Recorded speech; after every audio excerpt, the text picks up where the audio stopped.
Immense plaisir d'avoir parmi nous professeur Christine Petit, professeure à l'Institut Pasteur, professeure émérite au Collège de France et directrice fondatrice de l'Institut de l'audition en France.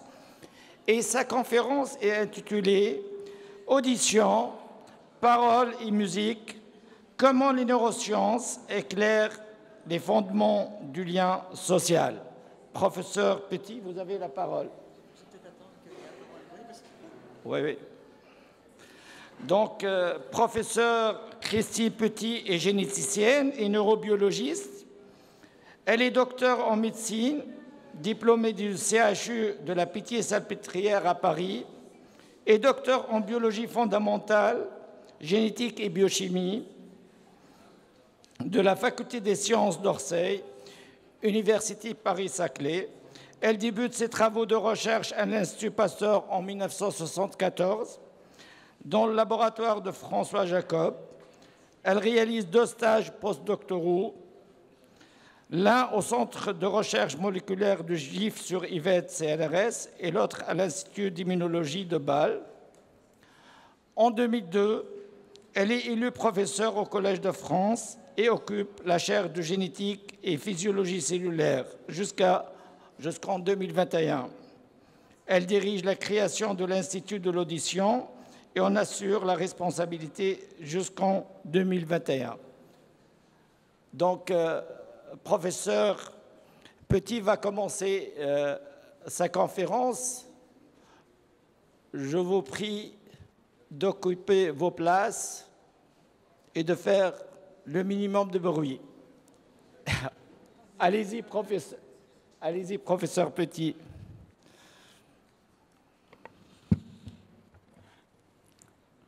C'est formidable. Mesdames, Messieurs, bonjour. Alors, j'aimerais tout d'abord remercier les organisateurs de ce colloque pour leur invitation et tout particulièrement la professeure Amel Benamar El-Gayed, le président de l'Académie Beth El-Hikma et le professeur Samir Béchar, et bien sûr mon ami Hamadi Ayadi, pour non seulement les décennies de travaux communs que nous avons faits, mais le plaisir de nous retrouver autour d'un nouveau thème, celui de la musique. Alors, pour le biologiste, la remarque de Charles Darwin, comme ni la capacité d'apprécier les notes musicales, ni celle de les produire, ne sont de la moindre utilité par rapport aux habitudes de vie quotidiennes, on peut les classer parmi les plus mystérieuses dont l'homme est doté. Traduisez, quel avantage sélectif la musique pourrait-elle conférer à ceux qui la pratiquent et l'écoutent pour expliquer qu'elle est persistée à travers l'évolution? On ne lui connaît en effet, à ce jour, ou presque, aucun effet sur la survie de l'espèce. Dans le même ouvrage, toujours Charles Darwin apporte une réponse dans laquelle il confère à la musique un avantage lors de la reproduction. Il semble probable, je le cite, que les progéniteurs de l'homme, mâles ou femelles, ou les deux, avant d'acquérir le pouvoir d'exprimer leur amour mutuel dans un langage articulé, se soient efforcés de se charmer mutuellement par des notes de musique et des rythmes. Comprenez, la musique aurait précédé le langage selon Charles Darwin. Que la musique soit au cœur du processus d'hominisation, nul doute. Mais comment l'est-elle? Quelle fonction essentielle aurait-elle? Le mystère a été souligné également par Claude Lévi-Strauss en ces termes. Mais que la musique soit un langage, par le moyen duquel sont élaborés des messages dont certains au moins sont compris de l'immense majorité, alors qu'une infime minorité seulement est capable de les émettre, et qu'entre tous les langages, celui-là seul réunisse les caractères contradictoires d'être à la fois intelligible et intraduisible, fait du créateur de musique un être pareil aux dieux et de la musique elle-même le suprême mystère des sciences de l'homme, celui contre lequel elles butent et qui garde la clé de leur progrès. Alors aujourd'hui, les neurosciences sont convoquées pour répondre à ces interrogations, mais d'autres disciplines aussi, en particulier la paléoanthropologie. Si le langage ne laisse aucune trace, on peut penser que l'élaboration d'outils de plus en plus sophistiqués s'est faite par des apprentissages médiés par le langage.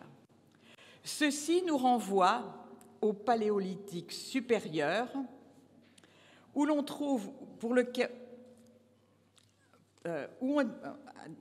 sont datés les premiers instruments de musique qui ont été découverts, comme cette flûte qui est régulièrement présentée dans les différents congrès, flûte sculptée dans le radius d'un vautour, et datée de 40 000 ans, qui était trouvée sur un site occupé par des Homo sapiens.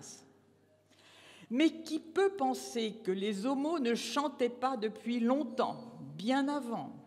Quoi de plus naturel que d'imiter le chant des oiseaux qui chantaient au-dessus de leur tête? Notre espèce Homo sapiens est considérée comme une espèce sociale. Elle devrait, selon les anthropologues, son succès évolutif, contrairement aux autres embranchements homo qui ont tous disparu, aux relations de coopération qui seraient devenues la marque des sociétés humaines.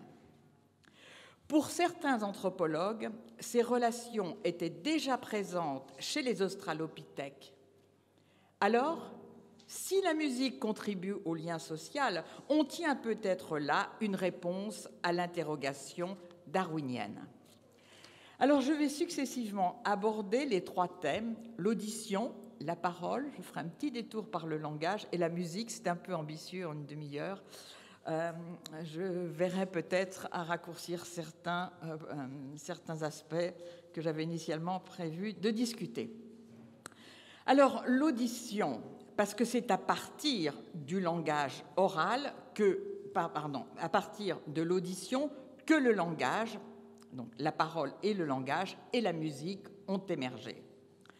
Il nous faut comprendre comment nous percevons le monde sonore et comment et quand se développe l'audition chez l'homme.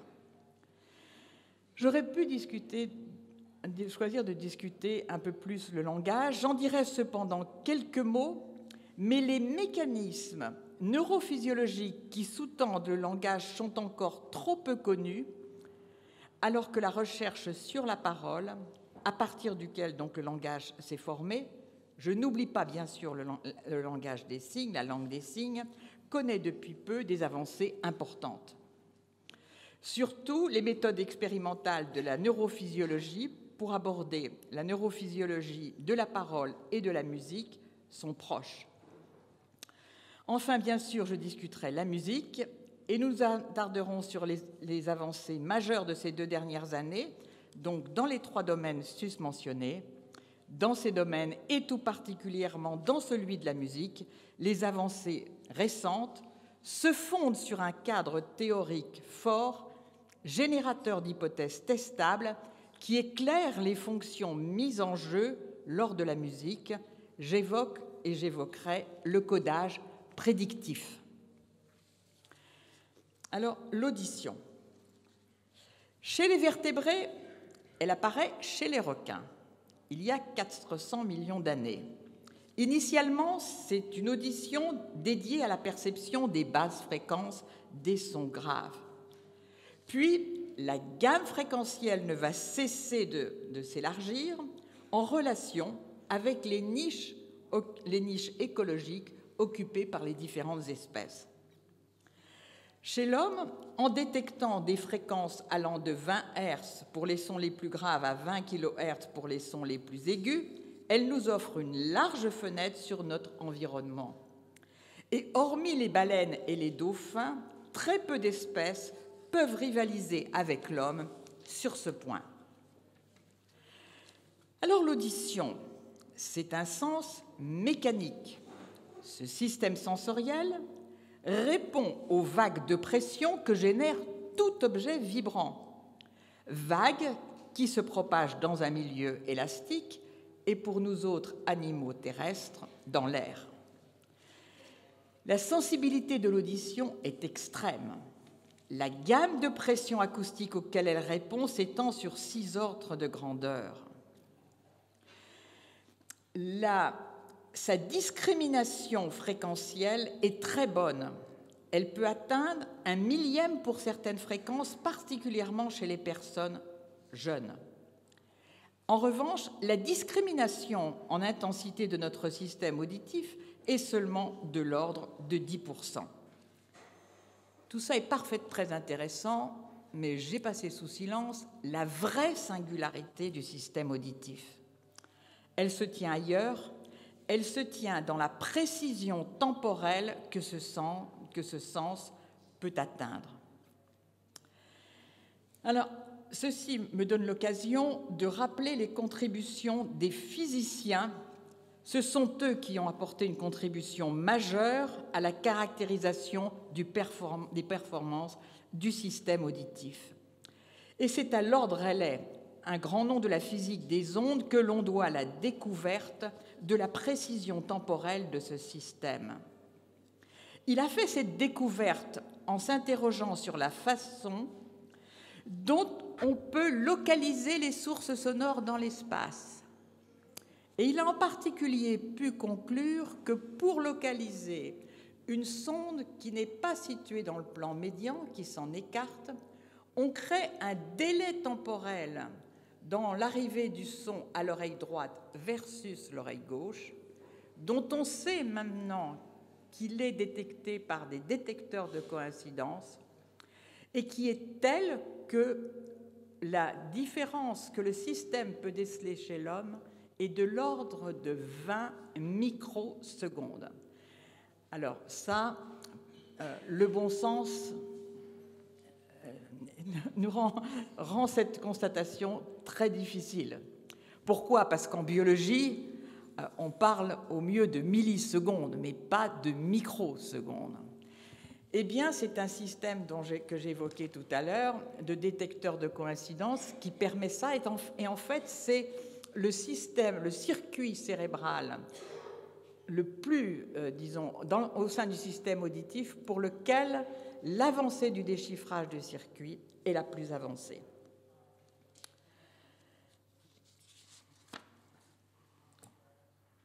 Alors, nos sons vocaux, quelles en sont les caractéristiques ? Voici le spectrogramme d'un mot très simple, son. Vous voyez sur ce spectrogramme, selon l'axe des Y, les fréquences, selon l'axe des X, le temps, et le code couleur qui donne l'intensité.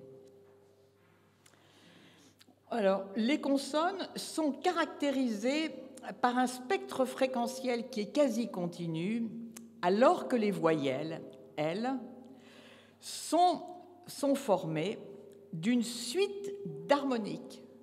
Pourquoi ? Parce que lorsque les plis vocaux vibrent sous la pression de l'air, cet air, en quelque sorte sonorisé, va traverser un certain nombre de cavités, au nombre de 17, extrêmement mobiles, puisqu'elles varient dans leur configuration en fonction des mouvements de la langue, de la position de la mâchoire, etc. Et certaines de ces fréquences vont être amplifiées par résonance dans ces cavités, et de ce fait, pour chaque voyelle, vous allez avoir une fréquence F1 et F2 caractéristique de la voyelle. C'est ce que l'on appelle, alors quand ça s'écrit avec un F majuscule, les formants, donc les formants F1 et F2. J'en viens à la globalité du système auditif. Alors le système auditif, il y a d'une part le système auditif périphérique que l'on a déjà évoqué tout à l'heure, formé de l'organe sensoriel auditif, dit cochlée chez les mammifères, et son innervation. C'est le nerf auditif qui va envoyer les signaux au système auditif central à travers une dizaine de relais que vous voyez. C'est un minimum, c'est sans doute plus. Seul un petit nombre ici sont schématisés. Avec, on remarquera, une communication quasiment à chaque étage entre les voies ascendantes droite et gauche. Rien à voir avec le système visuel. Dans la rétine, vous avez un traitement de l'image qui est déjà très complexe et vous avez en sortie donc les axones des neurones ganglionnaires qui vont directement se projeter sur le thalamus. Ici, entre la sortie de la cochlée et le thalamus, vous avez cette dizaine de relais. Alors, que fait la cochlée? Pourquoi l'appelle-t-on, la compare-t-on à un piano? Parce que, bon, ici, ce n'est pas une cochlée humaine, c'est une cochlée de cochon d'Inde. Vous avez un peu plus de tours de spire que chez l'homme, mais peu importe. Ce qui se passe dans cette cochlée, c'est que chaque cellule est accordée à une fréquence particulière, comme le sont les notes blanches ou noires des pianos. Et donc, elles sont accordées à une fréquence particulière en raison d'une part de leur taille, de leur morphologie, qui varie continuellement de la base à l'apex, et de leurs propriétés biophysiques, mécaniques, qui elles aussi varient continuellement de la base à l'apex. À l'apex, analyse des bases fréquentes, les cellules sensorielles en particulier sont longues. Le récepteur au son qui s'appelle la touffe ciliaire, donc qui va recevoir la stimulation sonore et déclencher la dépolarisation de la cellule, est également haut et souple. À la base, où la cochlée va répondre aux basses fréquences, c'est le contraire. Les cellules sensorielles sont de toute petite taille, elles sont extrêmement rigides. Voilà, donc c'est une merveille biologique, c'est une merveille de mécanique, mais c'est un organe extrêmement fragile, il vieillit très mal. Alors, à l'inverse, si l'on reprend notre schéma, donc nous étions dans cette cochlée, et au contraire, le système auditif, lui, est particulièrement dans sa partie, en particulier corticale, et extrêmement plastique. C'est particulièrement vrai dans le développement, où c'est véritablement l'environnement qui s'imprime dans les premières étapes sur la formation du cortex auditif. C'était montré il y a bien longtemps, en particulier par Michael Merzenich, c'est pas si vieux que ça, mais enfin tout de même, chez le chat, où lorsqu'il faisait grandir des chatons dans un univers sonore monofréquentiel, comme le disait tout à l'heure Pierre, on observait une variation nette de la structure des différents éléments le long du système auditif, et en particulier ce qu'il avait étudié, c'était le cortex auditif. Au niveau du cortex auditif, vous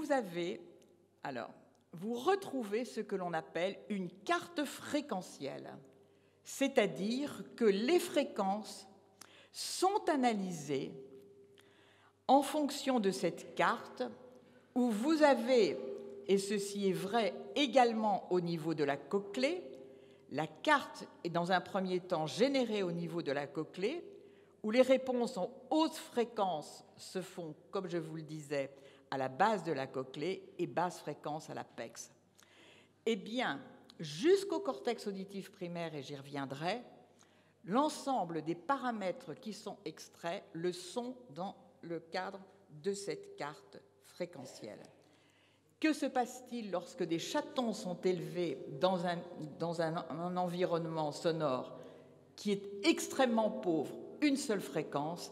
Eh bien, au lieu d'avoir ce type de carte avec les fréquences élevées, moyennes et basses, mais en fait un gradient continu, vous avez une hyper-représentation de la fréquence que le chaton a entendue. Voilà.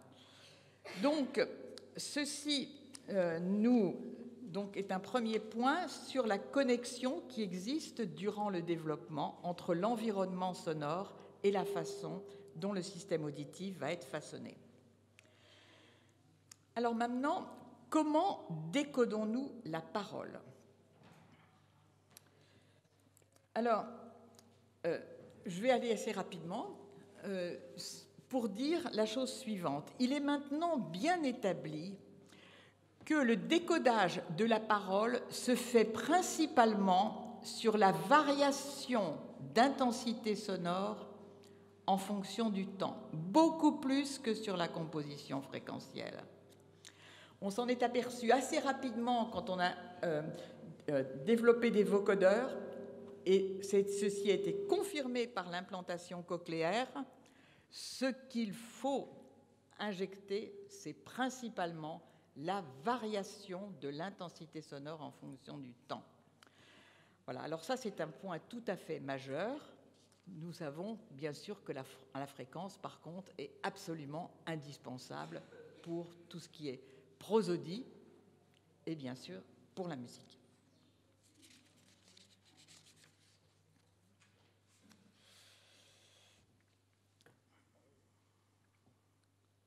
Alors, je vais, pour des questions de temps, aller assez vite donc sur la mise en place de la parole chez l'homme, mais juste pour reboucler sur le fait que, in utero, donc, le fœtus est connecté par le son avec son environnement. Preuve en est que des nouveau-nés dont la mère a pour langue maternelle l'allemand versus le français, on retrouve dans la prosodie du cri, je peux appeler ça la prosodie du cri, mais en tout cas, on retrouve des marques de l'une et de l'autre, ou de l'autre langue, selon la langue de la mère. Donc, il y a bien là un impact par l'environnement. Alors, cet impact donc lie l'enfant par rapport à ce qu'on évoque dans le cadre de cette présentation, un lien social qui est déjà établi, donc in utero.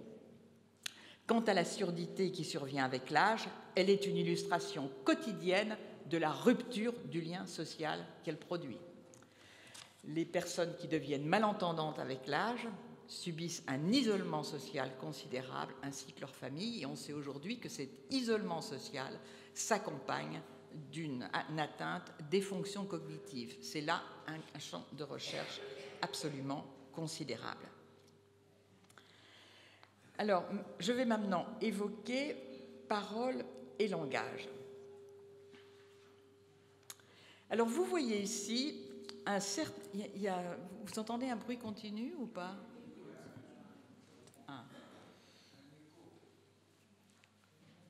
Ça, c'est pas génial, ça, oui. Alors, je peux peut-être mettre le micro un peu plus loin?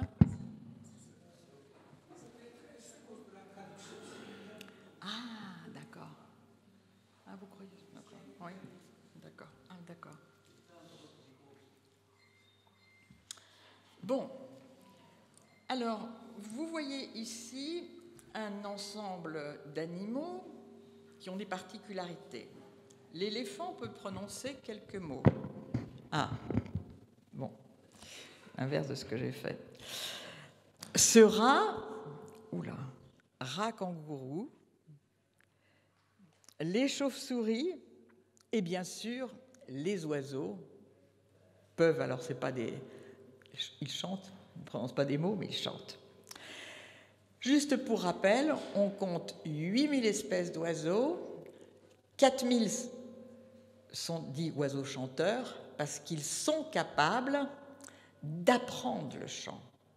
Attention, c'est de la pure imitation. Il n'y a aucune insertion ou exceptionnellement dans une séquence sonore d'une séquence autre que celle qu'ils ont appris. Donc on est très loin de la production du langage. Alors, un petit tour sur ce que l'on appelle langage. Le langage est l'aptitude à produire et à traiter des séquences structurées hiérarchiquement. Le langage consiste en des mots, mais aussi en un ensemble de règles syntaxiques qui gouvernent leur combinaison pour nous permettre de former des phrases et des énoncés à volonté. Puis intervient, bien sûr, la sémantique, c'est-à-dire le sens.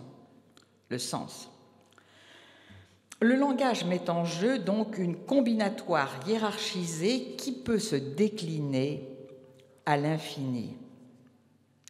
Et c'est en particulier aux travaux de Chomsky et ses élèves que l'on doit d'avoir définitivement séparé parole et langage. Le langage est donc une création infinie grâce à des structures hiérarchisées dont on pense qu'elles sont également partagées dans une certaine mesure avec les mathématiques. On doit dire qu'en dépit des tentatives répétées, aucun primate non humain n'a jamais produit de séquence de paroles, ni même les chimpanzés, le primate non humain le plus proche de l'homme, élevé depuis leur naissance avec les hommes. Donc on rentre bien avec la parole et la musique, je ne pense pas que ça soit nécessaire de le dire davantage, dans le processus d'hominisation. Alors cet arbre évolutif, j'ai pas montré, excusez-moi, ce qu'est le langage, ce qu'avait montré en particulier un collègue lors de sa conférence inaugurale au Collège de France, qui est emprunté à Chomsky pour montrer comment viennent s'intercaler des mots, des fragments de phrases, etc., à volonté. Mais ce schéma est important. Alors ici, juste pour vous montrer que l'homme est séparé du chimpanzé depuis l'ancêtre commun se situe à 6 à 9 millions d'années. Alors, nous allons voir quelques généralités avant que j'aborde les points suivants et en particulier, brièvement, le langage. Il faut savoir que c'est sur la base d'études histologiques regroupées sous le nom de cytoarchitectonique que les différentes couches corticales ont été étudiées dans l'ensemble du cerveau et dénombrées au nombre de 6, la plus superficielle portant le numéro 1. Et c'est sur cette base, donc histologique, que Brodmann, en 1909, en a proposé une subdivision en 52 aires. Vous voyez un certain nombre d'entre elles sur cette diapositive. Aujourd'hui, il existe un grand programme national américain d'études du cerveau, la Brain Initiative, en Allen Brain, qui est conduite exactement comme a été conduit le grand projet de séquençage du génome humain. Ce projet a entrepris de caractériser beaucoup plus finement le cerveau humain et aussi de générer de nouvelles méthodes pour l'explorer. Il a en particulier généré une cartographie des récepteurs neuronaux.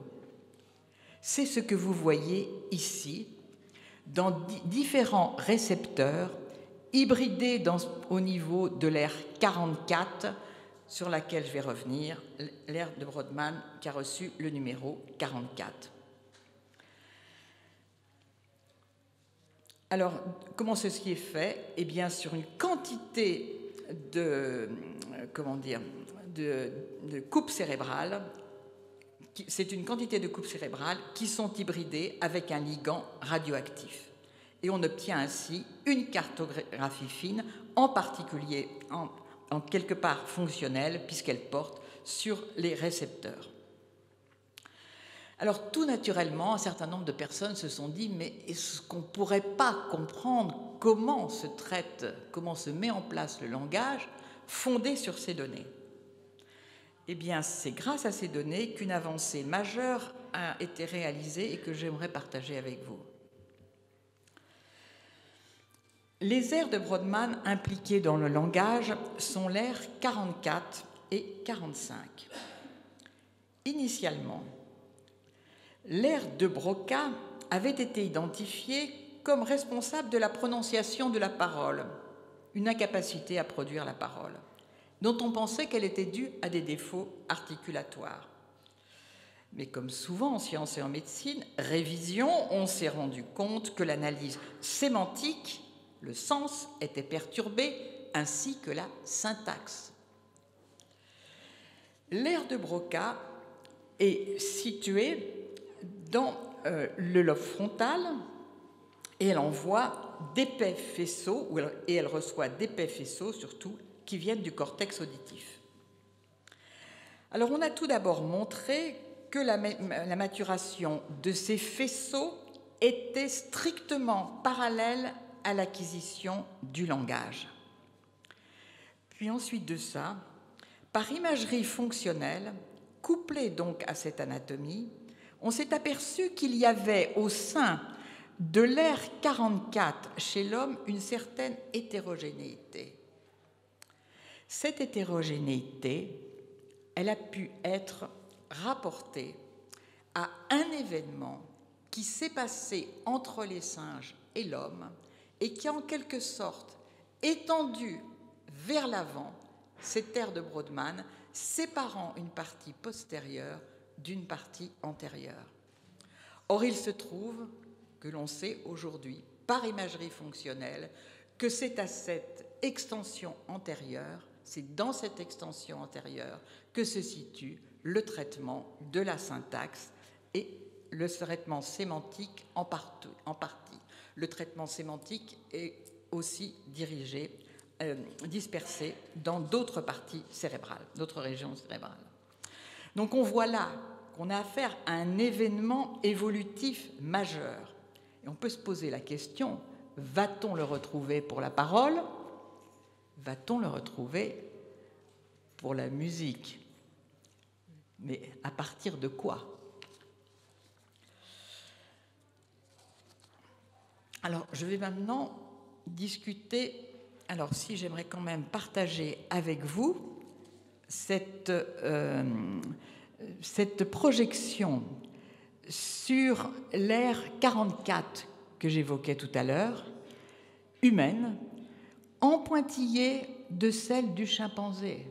Vous voyez un petit peu la façon dont elle s'est étendue, et c'est donc dans cette partie antérieure surajoutée qu'est traitée la syntaxe. Très belle preuve du fait qu'il s'agit du langage et pas de la parole. Lorsque le langage est le langage des signes, un langage visuel, c'est aussi cette même région qui s'active. Alors, la parole.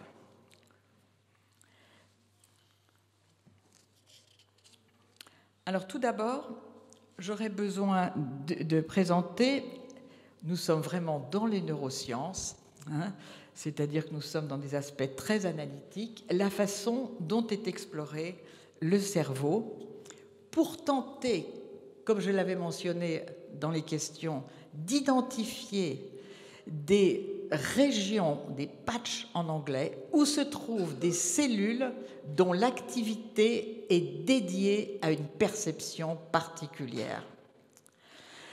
Alors, pour ce faire, on peut utiliser bien sûr l'imagerie par résonance magnétique nucléaire, l'imagerie fonctionnelle. Elle est peu résolutive en termes spatial, elle est peu résolutive au plan temporel. Rien ne vaut le fait d'enregistrer des activités électriques, soit par électroencéphalogramme, soit par électrocorticographie, que vous voyez ici, où en fait on introduit soit des grilles, soit des lambeaux qui portent quantité d'électrodes, qui pénètrent très superficiellement dans le cerveau, soit au contraire des microélectrodes intracorticales qui vont pénétrer dans toute l'épaisseur du cortex. Alors, on est dans une situation particulièrement favorable pour se poser la question de la perception de la musique et de la perception de la parole, pour une raison qui tient au fait que beaucoup d'épilepsies sont des épilepsies du lobe temporal que vous voyez ici. Et lorsque les patients ont des épilepsies qu'on ne peut pas contrôler du tout, la chirurgie est envisagée. Auparavant, juste en phase préopératoire ou dans la première phase opératoire, des grilles ou des électrodes de ce type vont être placées au niveau du cortex temporal pour essayer d'identifier où est le foyer épileptique, qui se trouve bien souvent en profondeur, en particulier au niveau de l'hypothalamus. Et donc, grâce à ces microélectrodes, chez les patients qui acceptent de collaborer, on peut leur présenter des sons et leur demander qu'est-ce qu'ils sont capables d'entendre. C'est ainsi qu'un certain nombre de progrès ont pu être réalisés. Alors, je vais brièvement mentionner ces progrès.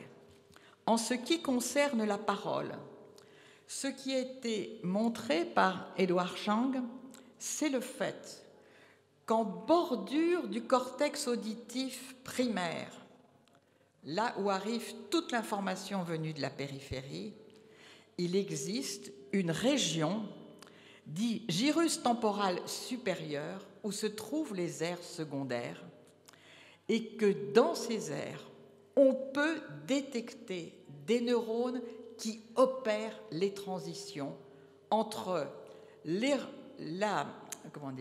sons sous la forme du spectrogramme, et c'est à peu près ce type de signal que l'on récolte au niveau du cortex auditif primaire, jusqu'à une représentation phonologique. Donc c'est cette conversion qui va permettre la perception dans une première étape qui a été localisée au niveau du gyrus temporal supérieur. Brièvement, ce qui a été trouvé, c'est le fait qu'il existe des... Alors, ça c'est pour les syllabes, ça a été pour les syllabes d'abord, mais là je vais parler des voyelles. Donc ce qui a été montré, c'est que les réponses neuronales aux voyelles sont maximales dans des espaces qui sont définis par deux champs récepteurs orthogonaux, l'un correspondant à la fréquence F1 et l'autre à la fréquence F2, dont je parlais tout à l'heure, le formant 1 et 2. Donc il y a bien entre le son, avec ses caractéristiques physiques, analysées tout au long du système auditif jusqu'au cortex auditif primaire, et ce qui relève de la perception, c'est-à-dire convertir un code en un autre, c'est-à-dire convertir ici le code initial en un code phonologique, un premier pas avec la découverte de cette partie du gyrus temporal supérieur qui opère donc, et c'est aussi dans cette région-là que l'on trouve le code des syllabes. Alors maintenant, je vais aller à la musique. Alors l'importance dans le lien social de la parole est bien illustrée avec cette sculpture, La causeuse de Camille Claudel. Et pour mémoire, nous passons 20% de notre temps de vie en échanges vocaux avec ceux qui sont autour de nous. Donc c'est quand même une activité tout à fait majeure. Alors je vais maintenant en venir à la musique, où là je ne peux aussi qu'extraire, je vais me contenter d'extraire deux avancées, celle du pitch qu'on a évoquée tout à l'heure et qui n'a pas véritablement de traduction, et celle du chant. Même question, existe-t-il ou quels sont les centres qui sont impliqués dans la détection du pitch? Alors d'abord, qu'est-ce que c'est que le pitch? Le pitch, c'est la perception de la hauteur tonale. Ici, vous avez donc la gamme que vous allez entendre avec la fréquence fondamentale F0.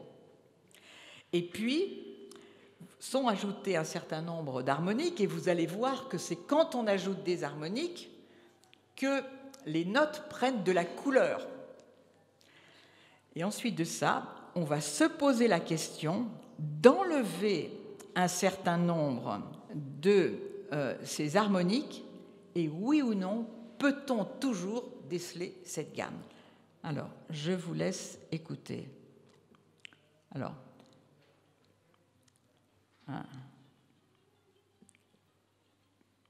impossible d'ouvrir le fichier. Eh bien, qu'est-ce que c'est décevant? Attendez. J'aurais dû vérifier ça.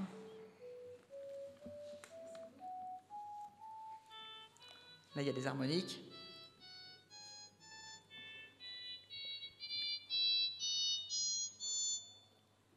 Alors, peut-être je donnerai un signal. Le monofréquentiel, mais je ne peux pas aller plus fort du point de vue son. Je vais le repasser. Le monofréquentiel, puis un ensemble d'harmoniques ajoutées, donc qui sont les multiples entiers de la fréquence fondamentale de celle-ci, puis on enlève les harmoniques de bas niveau, celles qui ont donc les fréquences les plus faibles, et on se dit, est-ce qu'on va toujours avoir la sensation de cette gamme? Alors, je vais recommencer. Alors, le monofréquentiel, c'est pas vrai.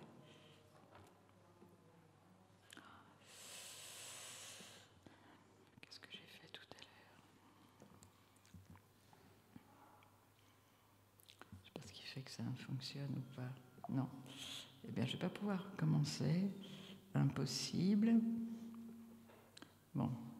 Eh bien, j'espère que vous avez d'emblée compris qu'on peut se passer de la fréquence fondamentale, on peut se passer des harmoniques les plus basses, et ce que le cerveau va être capable de faire, c'est à partir de ces harmoniques d'assez haut niveau, mais pas de très haut niveau, d'extraire la fréquence fondamentale.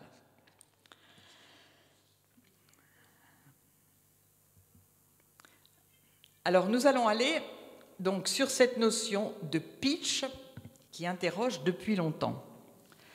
Ceci illustre le fait que le pitch va être extrait à partir, donc c'est avoir la hauteur tonale, on peut l'obtenir sans ici la fréquence fondamentale F0, ni F1, ni F2, en ayant une discrimination de très haut niveau entre les différentes fréquences, en particulier avec les harmoniques de niveau le plus bas. Alors ensuite de ça, les chercheurs sont passés à l'imagerie fonctionnelle et ont essayé de voir où se détecte le pitch. Et ils ont donc procédé à l'utilisation d'un son moyenné, sorte de gaussienne, en pointillé, versus le son pitché dont vous voyez ici les différentes fréquences. Qu'observe-t-on chez l'homme? On observe tout d'abord en termes de fréquence, à nouveau, comme je l'avais mentionné, une carte tonotopique au niveau du cortex auditif primaire. Elle est faite de haute fréquence, basse fréquence, haute fréquence. Elle est nommée V. Qu'en est-il chez le macaque?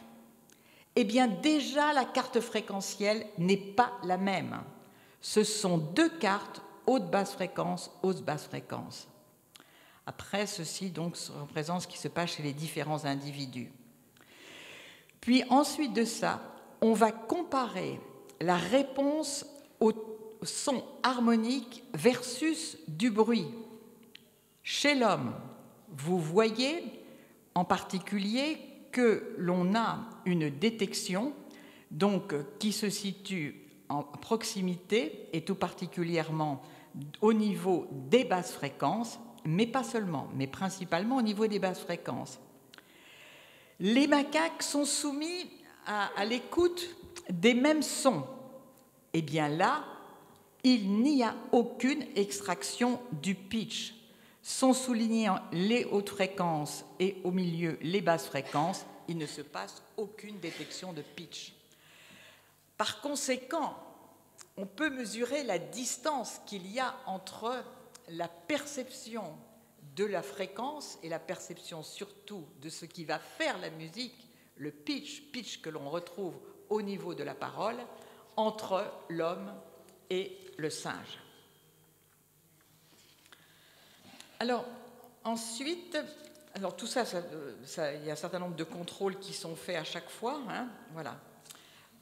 Évidemment, sur lesquels je n'ai pas le temps de m'attarder. Et même type d'approche, mais cette fois-ci pour le chant et exclusivement chez l'homme. Ont été présentés, je sens que j'ai perdu mon champ. Voilà. Alors, non, entre les deux, j'avais une diapositive que je vais vous présenter sur la musique. Mais je pense que ceci va être repris.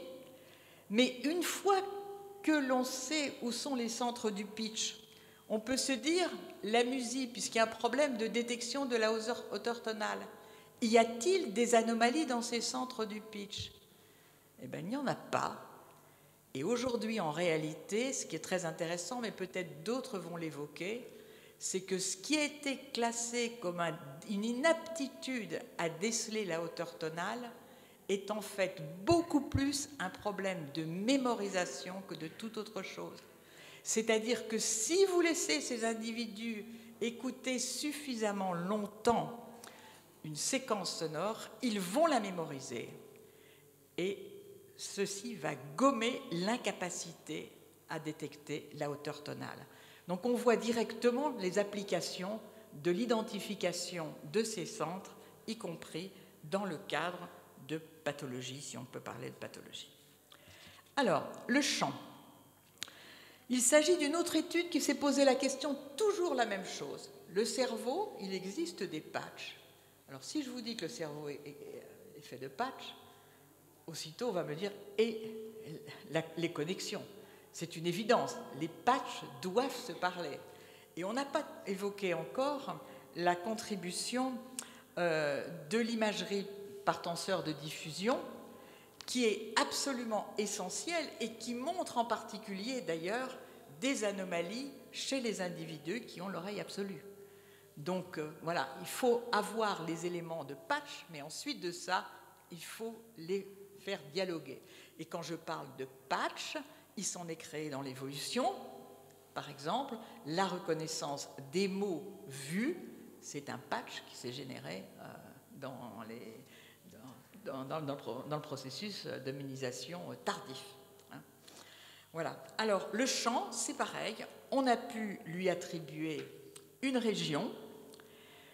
C'est donc, il y a ce qu'ils appellent des sons naturels, en réalité, c'est simplement pour dire que ce ne sont pas des sons synthétiques, un ensemble de sons qui a été présenté, et puis par imagerie fonctionnelle, par résonance magnétique nucléaire, la seule chose qu'on puisse faire chez l'homme, sauf ces électrodes au niveau du cortex temporal, on a recherché des centres qui pourraient être spécifiques de telle ou telle reconnaissance, de telle musique, par exemple, instrumentale, ou au contraire chantée, la parole, voilà. Et ceci a permis d'aboutir à des catégories dont l'une, nommée ici C11, est une catégorie qui est exclusive pour la reconnaissance du chant. Même chose, immédiatement après, imagerie par résonance magnétique nucléaire, et qu'aperçoit-on? Ici en rouge, vous voyez le cortex auditif primaire, et là, les zones activées. Donc nous ne sommes plus dans le cortex auditif primaire, il s'agit bien de zones du champ, mais qui sont situées à proximité dans le lobe temporal. Alors je vais peut-être dire un mot sur le codage prédictif. Alors, le codage prédictif.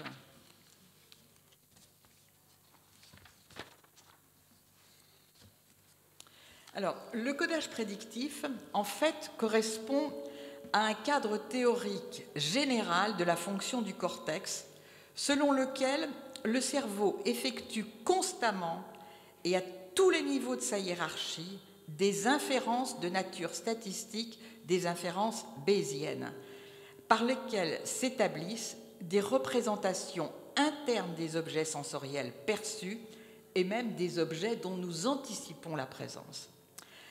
Alors, ces représentations internes sont construites et continuellement ajustées.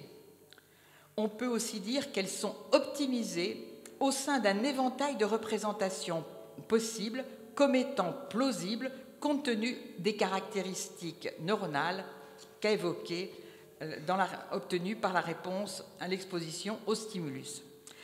Alors, le principe de ce codage est donc la comparaison systématique de la représentation interne de l'auditeur à la représentation que va évoquer le son qui vient stimuler son système sensoriel. Confrontation entre donc la stimulation qu'il reçoit et la représentation interne qu'il a. Il a bien une représentation interne du son. Et de la comparaison des deux représentations émerge une représentation de l'erreur de prédiction au sein du cerveau. Donc le cerveau va chercher de toute force à minimiser cette erreur de prédiction en changeant sa représentation interne. Et certains neurobiologistes vont jusqu'à penser qu'il n'y a pas véritablement de représentation du milieu externe dans le cerveau. En réalité, ce que pourrait faire le cerveau pourrait être quasi exclusivement de corriger en permanence ces représentations internes, ce qui, en termes énergétiques, c'est-à-dire en termes d'importance d'informations à emmagasiner, est bien sûr beaucoup moins coûteux que les images d'Épinal ancestrales où on avait représenté chacune des situations et qui devaient être mémorisées. Donc là, on est au cœur des modèles élaborés par les théories de l'information et le développement actuel de l'intelligence artificielle. Alors, je vais aller juste rapidement, parce que je pense que j'ai très largement débordé mon temps, pour dire que ce codage prédictif, on l'associe aux attentes qui existent dans la musique. On sait très bien que la musique génère des tensions, que les musiciens, bien sûr, les compositeurs créent, dont ils font monter l'intensité et qui vont trouver ou non une résolution. Tout dépend en fait des cultures. Dans certaines cultures, on ne résout pas les tensions. Dans d'autres, on les résout partiellement. Dans d'autres, on les résout totalement. Et ceci peut par exemple se faire en changeant un tout petit peu la tonalité, en changeant le rythme. Voilà, vous avez une tension qui baisse. Donc s'il y a tension, ça veut dire que quelque part, on est dans du codage prédictif. Alors, quelles sont les preuves que la musique met bien en jeu le codage prédictif? Eh bien, ces preuves aujourd'hui, on les a en termes d'électrophysiologie. C'est-à-dire que si vous présentez à un auditeur une répétition 3 fois la même note, en fait, vous lui permettez de se former une représentation. Et puis, il attend la 4e note. Elle ne vient pas. Eh bien, une grande onde négative, que l'on appelle négativité de mismatch en anglais, apparaît, qui marque le fait qu'il y avait une attente et que cette attente n'a pas été suivie de l'exécution. Ceci se voit aussi bien de façon inconsciente, c'est-à-dire c'est tellement précoce que ça ne peut pas être passé par un mécanisme conscient, que de façon tardive au niveau des ondes tardives. Donc aujourd'hui, on voit que face à cette grande théorie du codage prédictif, la musique a beaucoup de choses à apporter. Voilà. Alors maintenant, le lien social dans tout ça, eh bien le lien social, je pense qu'il excelle pour moi dans le jazz, dans l'improvisation, où c'est effectivement l'aptitude à anticiper ce que va jouer celui qui prend le thème, surtout s'il est très déviant par rapport à ce qu'on en attend. Donc c'est, à mon avis, une des meilleures illustrations. Et finalement, je vais terminer par cette citation de Darwin. « Si je devais revivre ma vie, je me fixerais comme règle de lire de la poésie, d'écouter de la musique au moins une fois par semaine. Car peut-être les parties de mon cerveau aujourd'hui atrophiées auraient-elles été ainsi maintenues actives par leurs usages. La perte de ces goûts, dit-il, est une perte de bonheur et peut éventuellement être préjudiciable à l'intellect et probablement au caractère moral en affaiblissant la partie émotionnelle de notre nature. » Quelle volte-face, hein?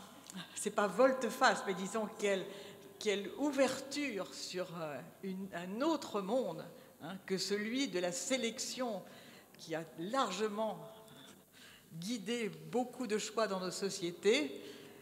Ben, peut-être que dans le futur, c'est ainsi qu'on se laissera guider.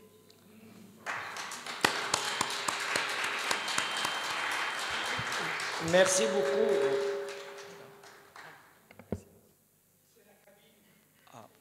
Ok. Merci beaucoup, professeur. Oui, merci, Monsieur le Président, pour la précision.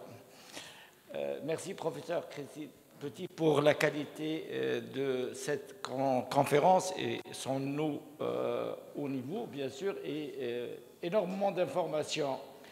Je vais reprendre uniquement en 30 secondes quelques termes parce qu'il y a une évolution dans les mots en neuroanatomie. Donc, globalement, la méthodologie de la neuroanatomie a développé avec les travaux de Dejrine, de Talleyrand, je parlerai demain, et l'organisation globale du système nerveux repose sur 3 approches majeures, l'approche sulcale, l'approche jurale et la classification de Brodmann, qui reposait bien sûr sur des travaux histologiques, etc. Un point très important à préciser que les aires auditives logées au niveau du lobe temporal s'appellent le gyrus de Heschel. Avant, quand on enseignait la neuroanatomie, on parlait du gyrus de Heschel. Donc c'est pratiquement, c'est un vocabulaire qui évolue. C'est pour cette raison j'insiste sur la terminologie. Le langage, c'est le faisceau arché, fasciculus arcuatus, qui prend son origine au niveau du lobe frontal, passe par l'aire de Wernicke et se termine au niveau du lobe temporal. Et il y a des connexions avec les aires auditives et des intersections avec le système limbique qui gère les émotions. Et du coup, pourquoi j'ai essayé de faire cette précision? Pour vous dire que l'approche innovante de Connectum, comprendre la connectivité cérébrale, aide à résoudre les parties difficiles ou les mécanismes cachés liés à l'étude de la musique. La musique n'emprunte pas une seule voix.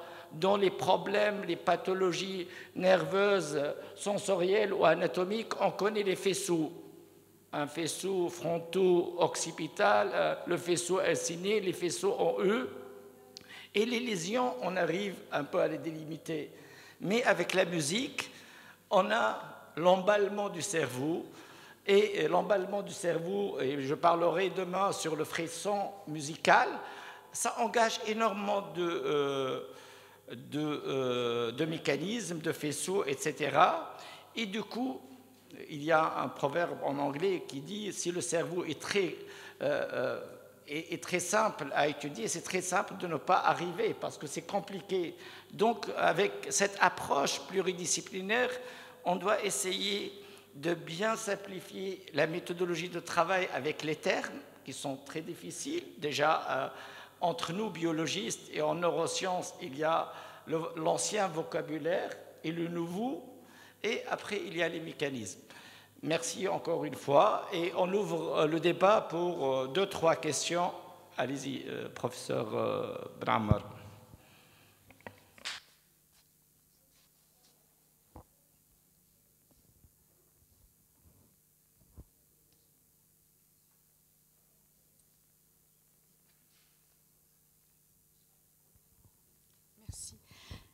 Merci beaucoup pour cette belle présentation et cette belle conférence.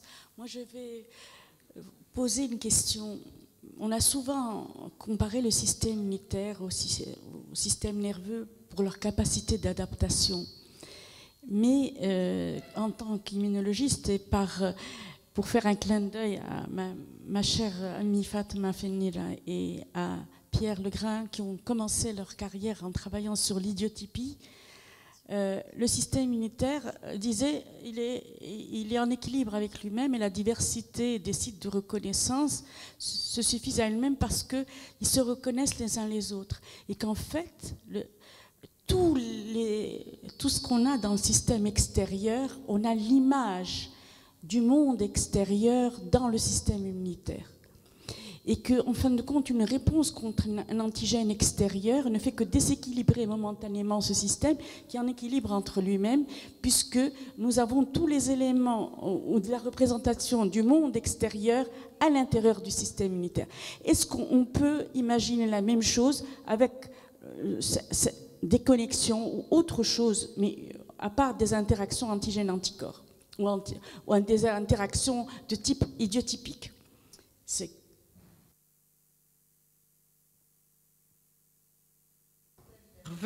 D'une façon générale, il y a d'abord la mise en place du système qui se fait sur des activités spontanées, où il y a un certain nombre de connexions qui se mettent en place. Et à partir de là, comme je l'ai dit pour le système auditif, il y a véritablement une influence de l'environnement qui est majeure. Alors, par rapport au système immunitaire, on peut se demander effectivement si nous sommes autre chose qu'une représentation du monde, sauf que nous avons nos expériences personnelles que nous allons à nouveau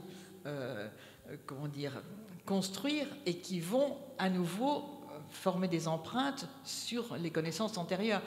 Alors, c'est pour ça que, c'est un peu, quelque part, ça vient un peu en écho par rapport au codage prédictif, c'est-à-dire que nous sommes toujours, en fait, c'est une machine qui est continuellement ouverte sur le monde et qui, en permanence, essaie de coller, enfin, de faire coller ce qui a, enfin, disons, sa propre représentation interne avec l'extérieur. Donc, c'est avant tout quelque chose, enfin, disons, un système extrêmement dynamique. Alors, son gros avantage, c'est qu'on peut espérer que ça fait quand même longtemps que le cerveau est manipulé par des tas de... Enfin, le cerveau de l'homme est très bien manipulé. On n'a pas besoin des neurosciences pour manipuler les hommes. Hein. Mais non, c'est quand même un point fort. Moi, mon espoir, ce que je dis aux générations futures, apprenez à piloter votre cerveau. C'est-à-dire que je pense que dans le futur, ça va commencer avec l'éducation si elle s'améliore. Et puis, chacun va comprendre un peu mieux comment il fonctionne. Et je pense que c'est de ce point de vue-là, peut-être il pourra en partie échapper à des influences qui ne sont pas forcément extrêmement bienveillantes. Voilà. Je suis un peu éloignée. Hein. Allez-y.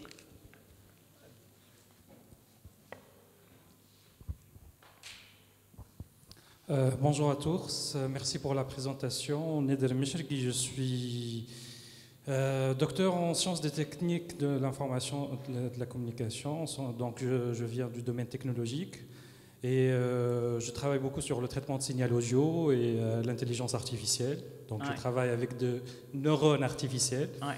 Et ce que je remarque, mais ce qu'on utilise dans les modèles de réseaux de neurones profonds, c'est les mêmes features, c'est-à-dire les spectrogrammes, c'est-à-dire les évolutions, les représentations temps-fréquence pour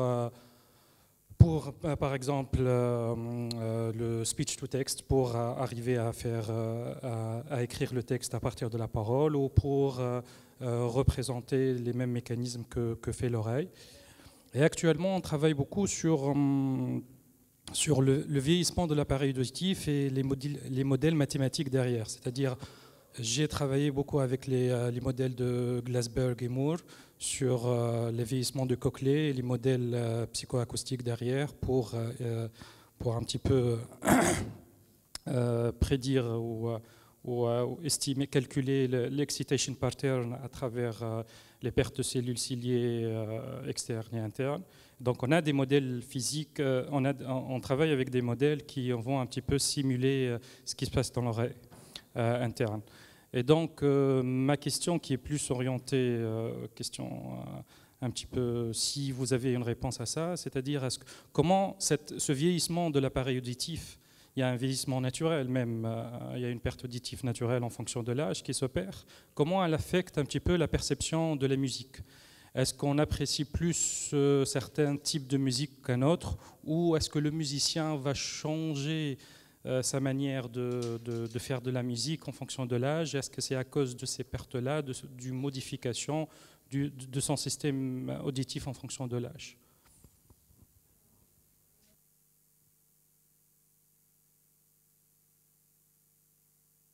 On peut dire c'est qu'un des premiers signes du vieillissement du système auditif, et qui est vraiment difficile, c'est la difficulté de l'écoute dans le bruit. C'est pour ça que la vie sociale s'en va. La vie sociale, elle est bruitée, par définition. Donc le musicien, ce qu'il va avoir comme avantage, c'est qu'il a mémorisé énormément. Donc avec quelques indices, ce qu'il n'entend pas, il ne va même pas s'en apercevoir, il va le reconstituer. Alors par contre, ce qui est vraiment difficile, c'est l'appareillage pour le musicien. L'appareillage auditif, qu'il s'agisse des amplificateurs standards ou de l'implantation cochléaire. Si je prends le cas de l'implantation cochléaire, comme je vous l'ai dit, la reconnaissance de la parole, c'est la variation de très schématiquement, de la variation de l'intensité dans le temps, avec des composantes fréquentielles, mais domine cette variation. Ça, l'implantation cochléaire, pas de problème. Vous avez donc ces électrodes qui viennent directement stimuler le nerf auditif. Elles peuvent grossièrement reproduire ce qui se passe. La compréhension de la parole avec l'implantation cochléaire est vraiment très bonne. Par contre, il y a très peu d'électrodes. Donc la définition fréquentielle est extrêmement faible. Et donc, pour ceux qui sont même des amateurs de musique et qui, perdant audition, vont se faire implanter, c'est vraiment une très grande souffrance. J'ai des amis qui sont implantés comme ça, qui sont musiciens, ont toujours joué de la musique. Ils essaient de trouver un instrument, par exemple, qui convienne, pour lequel ils ont l'impression que l'implantation cochléaire donnerait une satisfaction à peu près correcte. Aujourd'hui, c'est quand même le défi des prothèses auditives sur les deux points, c'est-à-dire être capable d'extraire le bruit du message. On ne sait pas faire. C'est la raison pour laquelle je suis personnellement, avec mon équipe, très engagée dans la thérapie génique, parce que j'espère que là, au moins, disons, réparant les cellules, il s'agit de les réparer, on n'est pas dans la compensation, on devrait pouvoir obtenir de bien meilleurs résultats dans ce qui concerne l'écoute dans le bruit. Et puis, en ce qui concerne donc l'analyse fréquentielle, là, c'est pareil, quand je vous parle de thérapie génique, l'analyse fréquentielle devrait être sûrement meilleure. Alors, ce n'est pas pour demain, c'est de la science-fiction, mais pas tant que ça, puisque maintenant, on procède au premier type d'essai. Il y a certains audioprothésistes qui travaillent exclusivement avec les musiciens, par exemple, pas pour l'implantation cochléaire, mais pour des aides auditives standards. Et donc, en fait, ceux qui travaillent sur les programmes donc, qui sont présents dans ces aides auditives, me disent-ils, par exemple, sur environ un musicien sur deux, une amélioration très nette. Mais ce n'est pas en allant voir un audioprothésiste qui ne connaît pas la musique, qui n'a pas une connaissance physiologique très, très pointue que ça peut se faire. Voilà. Est-ce que j'ai répondu à votre question ?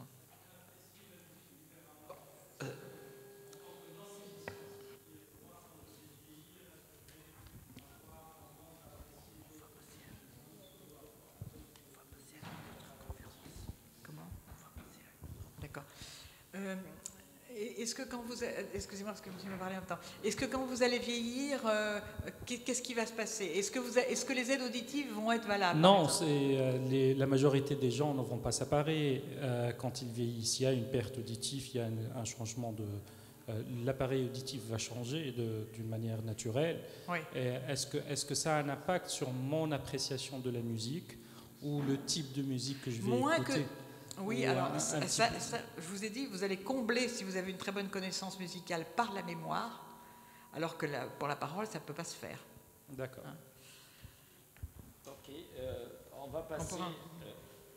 on remercie professeur Petit donc, pour la conférence et les réponses à ces deux questions. Et on va passer... à une autre conférence qui va être présentée par professeur Hamad Ibn Jabal, qui est professeur en philosophie et épistémologie des sciences, membre de l'Académie Bayt al-Hikma. Tfadal, si Hamad. Donc, professeur Hamad Ibn Jabal est agrégé de l'université en 1978, docteur ès lettres. Il a préparé une thèse intitulée « Le fondement du savoir dans la critique de la raison pure » en 1978. Docteur d'État ès lettres, épistémologie des sciences, physique moderne, la formation du concept de force dans la physique moderne en 1995. Auteur de nombreuses publications telles que Le problème de l'IVG à la faculté de médecine de Tunis. Et il a publié plusieurs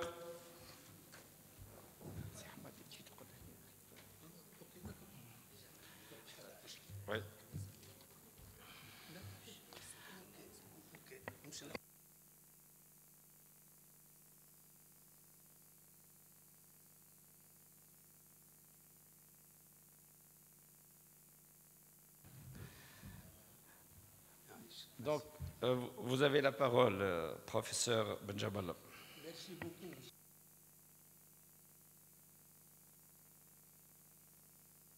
Nos collègues ici présents, saluer et les remercier pour leur patience, d'avoir attendu quand même toute une matinée. En vérité, je dirais que c'est à peu près la 4e fois où il m'a été donné de m'immiscer à des choses qui ne me concernent pas, c'est-à-dire à la médecine, à la biologie, etc. La première fois, c'était avec le professeur Sadoun Zmerli, rahimahullah, qui m'a chargé de préparer quelque chose sur l'IVG, l'interruption volontaire de la grossesse, etc. La deuxième fois, c'était à la faculté de médecine, là où j'ai eu l'occasion, l'heureuse occasion vraiment, de prononcer une conférence sur la grève de la faim. Qu'est-ce que cela signifie dans l'histoire, dans l'éthique, etc. Bon, la troisième fois, ici même, n'est-ce pas, j'ai fait une conférence relative au serment d'Hippocrate, dans le professeur Saïm Ammar, qui était à la fois mon collègue à la faculté de 9 avril, la section de psychologie, c'est la célébration du 30e anniversaire de la fondation ou de l'association Médecine, Histoire de la médecine, Histoire de la pharmacie. Donc vous voyez que aujourd'hui, encore une fois, je m'interviens dans un domaine qui n'est pas le mien. Pour une raison très simple, je vais très vite. Un philosophe, un apprenti philosophe, comme c'est le cas pour moi, un philosophe c'est autre chose, n'est-ce pas? Il fait la science. Descartes fait la science, n'est-ce pas?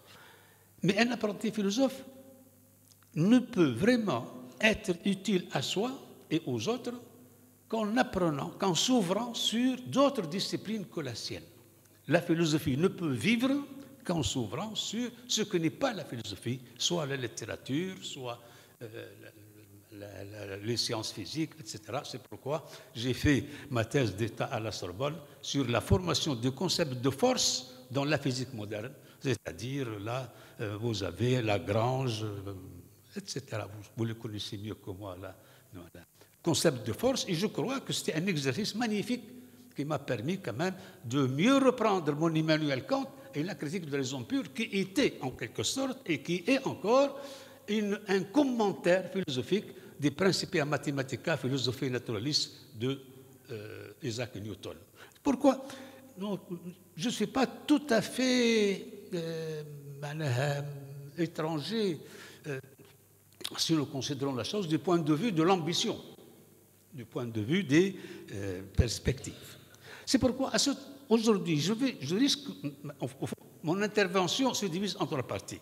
Dans une première partie, que j'appellerai pas une méthodologie, pas une logique, mais je dirais une éthique de la recherche scientifique, de l'écriture de l'histoire des sciences, comme on va j'essaie de le montrer. Une éthique. Comment, d'un point de vue éthique, pas d'un point de vue méthodologique, or une éthique a le droit et le devoir de chercher tout ce qu'il y a de meilleur dans toutes les autres disciplines. Une éthique. Deuxième partie sera réservée à l'histoire de la médecine dans ses rapports avec les problèmes, et l'histoire des sciences dans ses rapports avec la trilogie que j'ai choisi d'étudier avec vous, à savoir l'astronomie, le rapport de l'astronomie avec la musicologie et surtout avec la physiologie. Quel rapport dans l'histoire de l'humanité ont été posés ces problèmes-là? La troisième partie sera vraiment ce que j'appellerai une épistémologie militante, c'est-à-dire voir dans les textes des savants, dans les formules mathématiques, comment les choses ont été abordées. Pourquoi on a pensé que c'est la même règle, c'est la même loi qui régit la musique, les 7 do, ré, mi, fa, sol, la, si, do, qui régit également l'astronomie. Pourquoi est-on arrivé là? Et pourquoi Newton, pourquoi Kepler, pourquoi, etc. Et là, j'attire votre attention immédiatement que ce qui m'intéresse le plus, c'est moi, ce nexus, ce rapport entre astronomie, musique et la physiologie, que le rapport historique des hommes, des intelligences humaines. La question que je vous propose est celle-ci. Je l'ai formulée ainsi, avec une manière un peu probablement provocante. Je dis, est-ce trop demander à l'histoire des sciences, sans lui tordre le cou, que de la mettre à la recherche des aïeux de Newton, Isaac Newton, l'auteur de la gravitation universelle? Quels en sont les aïeux, les ancêtres? Faut-il les chercher en Mésopotamie? Faut-il les chercher en Égypte pharaonique? Autrement dit, et je crois que beaucoup d'historiens de l'astronomie l'ont affirmé, l'ancêtre de Newton est le berger de la Mésopotamie. L'astronomie, c'est la science des bergers. Et les premiers bergers qui ont inventé l'astronomie, c'était en Mésopotamie et en Égypte. Je dis tout simplement, pour ne pas... Aucune science, aucune, n'a vu le jour en Grèce. Mais toutes les sciences ont été hautement cultivées en Grèce. Toutes les sciences ont vu le jour, en grande partie, en Égypte et en Mésopotamie. Donc, s'il y a une origine non mythique à chercher, ce n'est pas en Grèce. Le miracle grec n'aurait jamais été possible sans l'acculturation des Grecs, sans l'apprentissage des Grecs. Et tous les grands Grecs ont fait leurs leçons, je l'ai montré ici, ont appris leur métier en Égypte. Je l'ai montré à propos d'Hippocrate. Hippocrate, c'est d'abord un étudiant de la médecine égyptienne. 65% des remèdes dont les Grecs utilisés étaient importés d'Égypte. Platon était un élève de l'Égypte. Il a fait ses études en Égypte. Tout le monde, si vous voulez, excepté probablement après d'autres générations, ce qu'on appelait la nouvelle académie, ça c'est autre chose. Bon, le monde a vu le jour. Donc aucune science. Deuxièmement, aucune science n'a vu le jour dans le monde arabe. Aucune. Il n'y a ni mathématiques, ni astronomie, ni en cela, grec et arabe, c'est la même chose. Mais toutes les sciences ont été hautement développées dans le monde arabe. De telle façon que la révolution copernicienne, à laquelle nous devons tout ce que vous voyez, a été hautement préparée par l'introduction des sciences gréco-arabes, pas des sciences arabes, gréco-arabes en Europe à partir de la première croisade. Qu'il me soit permis d'abord de citer 2 petits textes, ça ne sera pas long. Vous entendez parler d'un génie qui s'appelle Kepler. C'est grâce à Kepler que nous avions monte au ciel et grâce à Kepler que nous avions descente. Les 3 lois de Kepler, c'est connu. Après avoir conquis ce qu'il appelle l'harmonie du monde. L'harmonie, c'est un gros livre, à peu près 800 pages. Vraiment, c'est difficile à lire et c'est très mal publié, mais ça fait rien. Je vais vous lire un tout petit texte de ce livre-là, où Kepler reconnaît sa dette à quel peuple? C'est-à-dire au peuple égyptien. Une fois il a terminé son livre, voilà ce qu'il dit, n'est-ce pas, dans l'harmonie du monde.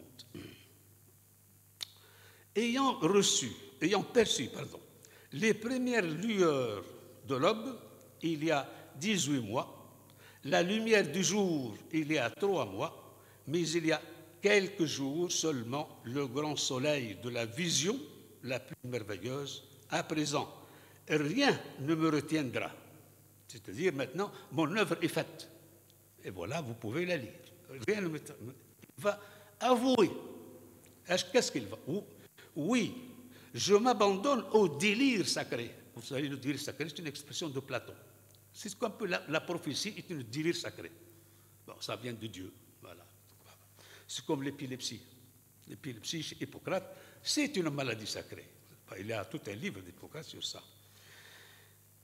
Alors, au défi, je lance à tous les mortels cet aveu.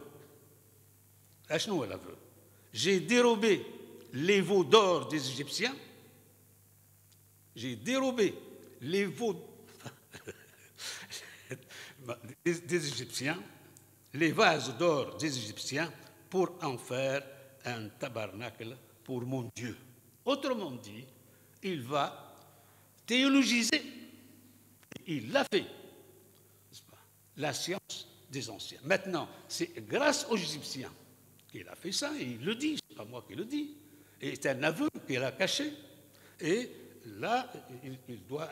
Donc, comme pour Newton, son ancêtre, c'est le berger de la Mésopotamie, pour Kepler, et c'est lui-même qui le dit, c'est le berger de l'Égypte. Autre chose, et je passe. Vous savez que Einstein lui-même, lorsqu'il parle de lui-même, il dit « nous les coperniciens », c'est-à-dire, encore, même avec la relativité, nous sommes les enfants de Copernic. Et la révolution copernicienne n'est pas finie. Mais la révolution copernicienne, il l'a vu, c'est lui-même qui le dit. Je vais vous lire quand même, ça fait rien. Ce sont des témoignages, vaut mieux que beaucoup de... il dit que... il reprend une thèse d'Averroès dans son livre « Les révolutions des orbes célestes », le premier livre, et dans sa dédicace qu'il a envoyée au pape. Il dit que c'est Averroès qui m'a donné l'idée de changer la science astronomique. Or, qu'est-ce qu'il a dit Averroès? Chauffe-moi ça, chauffe. Alors, Averroès dit ceci, dans le 3e volume du grand commentaire, Aristote, le commentaire d'Aristote. Il parle de l'astronomie et d'un projet de réformer l'astronomie dont elle est devenue incapable faute de pouvoir physique. Il a vieilli, il dit je ne peux plus, mais je lance ça pour les générations à futur. Voilà ce qu'il dit.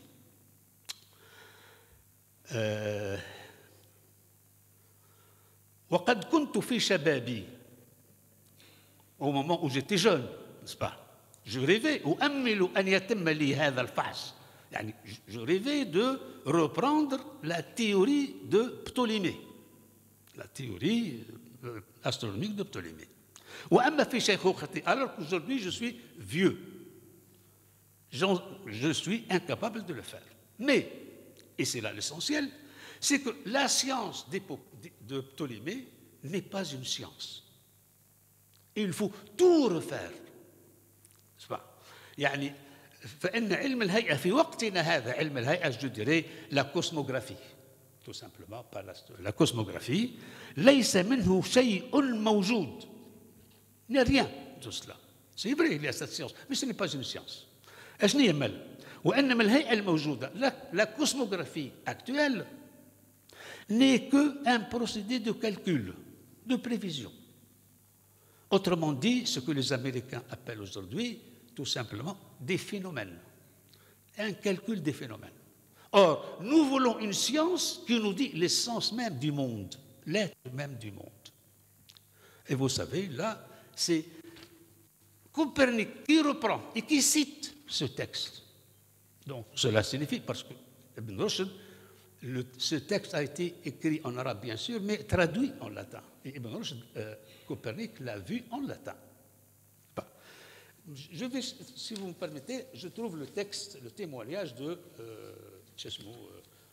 Copernic.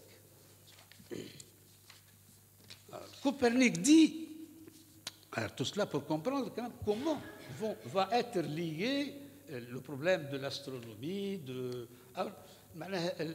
ce qu'on appelle le témoignage de Rhéticus. Rhéticus, c'est un adepte, c'est un élève de Copernic. Copernic avait terminé son livre, il l'a gardé 36 ans ou 33 ans dans son casier. Il avait peur de le publier.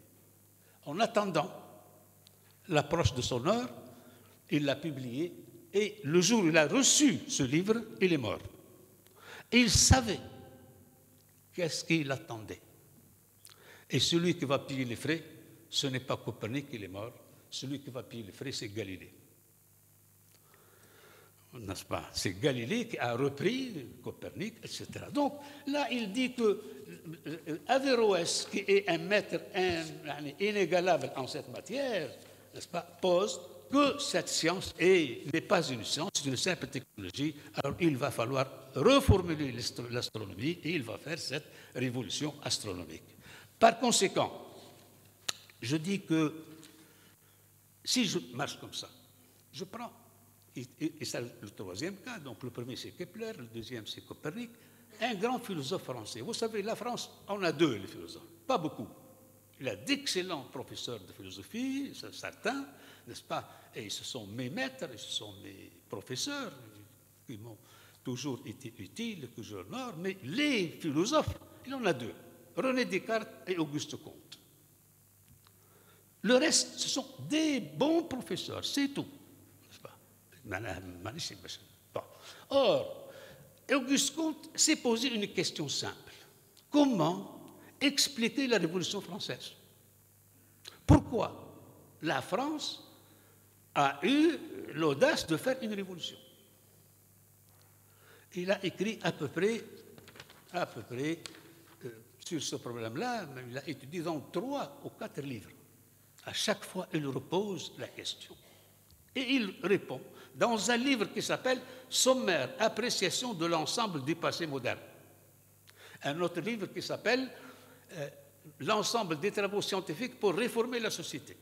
Un autre livre, etc. Et à chaque fois, il redit la même chose. Si vous permettez, je vous le dis, ça sera très rapide. À la même époque, mon point de départ, C'est Auguste Comte qui parle. Mon point de départ était celui-ci. Au cours du XIe siècle, donc vous voyez la croisade, XIe, XIIe, etc.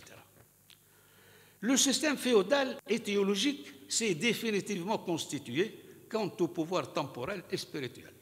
Donc l'Europe s'est constituée en tant qu'intellectuellement et économiquement. À la même époque, les éléments d'un nouveau système social ont pris naissance, à savoir la capacité industrielle ou celle des artisans, née de l'affranchissement des communes, et derrière le pouvoir temporel ou militaire, et la capacité scientifique de l'Europe. Et la capacité scientifique née de quoi? De l'introduction des sciences d'observation en Europe par les Arabes. Bien sûr, la Révolution française, il y a immédiatement la cause prochaine qui est le siècle de Lumière, la Révolution scientifique du 7e, la Réforme, et puis, etc. Mais au fond, comment expliquer tout cela? La cause lointaine, c'est l'introduction de la science. Au fond, Auguste Comte n'a pas raison de dire la science arabe. Non, il n'y a pas de science arabe. En ce moment-là, il y a la science gréco-arabe. Gréco-arabe. Il n'y a pas. Et d'ailleurs, permettez-moi de vous dire, il n'y a deux savants que grecs, arabes ou européens. Nommez-moi un seul savant, comme Newton, comme Galilée, chinois, ou japonais, ou américain. Jusqu'à nos jours. Il y a de très hauts techniciens, de très grands professeurs, de très grands chercheurs, mais savants au sens, je l'entends, pour Lavoisier, pour Mendeleïev, pour Galilée, sachant que si jamais Galilée passe aujourd'hui le baccalauréat avec nos élèves, il ne peut pas réussir. Ni Newton, sachez-le. C'est là. Un grand savant, ce n'est pas celui qui dit tout, mais celui qui ouvre un horizon pour l'humanité. Ces géants de l'humanité ont ouvert des horizons dans cette perspective-là. Donc, j'ai dit ça pourquoi? Parce que, même, je dois vous dire qu'est-ce que, à mon sens, écrire l'histoire des sciences et comment voir le rapport entre la musique, l'astronomie et la physiologie. La physiologie, je vous le dis très rapidement, parce que quand même on n'aura jamais le temps, c'est par l'intermédiaire de la métaphore du macrocosme et microcosme, que le corps de l'homme, que l'homme est un microcosme qui reproduit, qui se mire dans le ciel, dans le macrocosme. Donc, la même constitution que vous avez dans le monde, vous la trouvez chez l'homme. Cette métaphore est née en Mésopotamie. Il ne faut pas chercher midi à 14 heures. Elle est née en Égypte et elle s'est perpétuée jusqu'à la Renaissance européenne. Avec Descartes, elle est finie. Elle ne fonctionne plus. Donc, lorsque je pose la question d'une éventuelle réponse à ma question, quels sont les aïeux de Newton et donc d'Einstein, n'est-ce pas? Ma réponse à cette question ne saurait être produite sans expliciter, fût-il brièvement, les conditions de sa possibilité. Quelles sont les conditions de possibilité d'une réponse à une telle question osée? Osez poser que le berger de la Mésopotamie est l'auteur lointain qui reçoit parfois le titre de précurseur de notre astronomie actuelle ne semble pas aller de soi. C'est que l'écriture de l'histoire des idées, scientifiques ou philosophiques ou même mythologiques, telle qu'elle se pratique assez souvent depuis le XIXe siècle, offre plus d'ombre que de transparence. En témoigne le style heideggerien. Je donne un seul exemple. Comment beaucoup de nos malheurs viennent de là. Comment nous écrivons notre passé. Je prends Heidegger. Enfin, vous avez vu Auguste Comte. Et sachez que Auguste Comte, c'est le Français qui a tenu tête au gouvernement français lorsqu'il a occupé l'Algérie. jusqu'à la fin de sa vie. Bon, alors, en témoigne le style heideggerien d'écrire l'histoire de la philosophie et partant l'histoire des sciences, et donc de la technologie atomique. En effet, décrète-t-il, Heidegger, n'est-ce pas, sans l'ombre d'une hésitation, que, premièrement, premier décret, la philosophie est grecque dans son essence même, donc occidentale européenne. Retenez-le bien, tout le monde le croit. N'est-ce pas? Deux, il s'ensuit nécessairement que la locution rebattue de philosophie occidentale européenne est en vérité une tautologie. C'est-à-dire, vous dites rien. C'est comme vous dites un carré qui a 4 côtés égaux. Un carré, c'est par définition.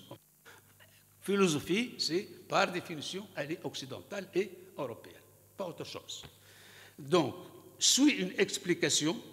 L'Occident et l'Europe, je le cite, l'Occident et l'Europe sont, et eux seuls sont. Faites attention, aucune intrusion n'est possible. L'Occident et l'Europe sont, eux seuls sont, originellement philosophiques.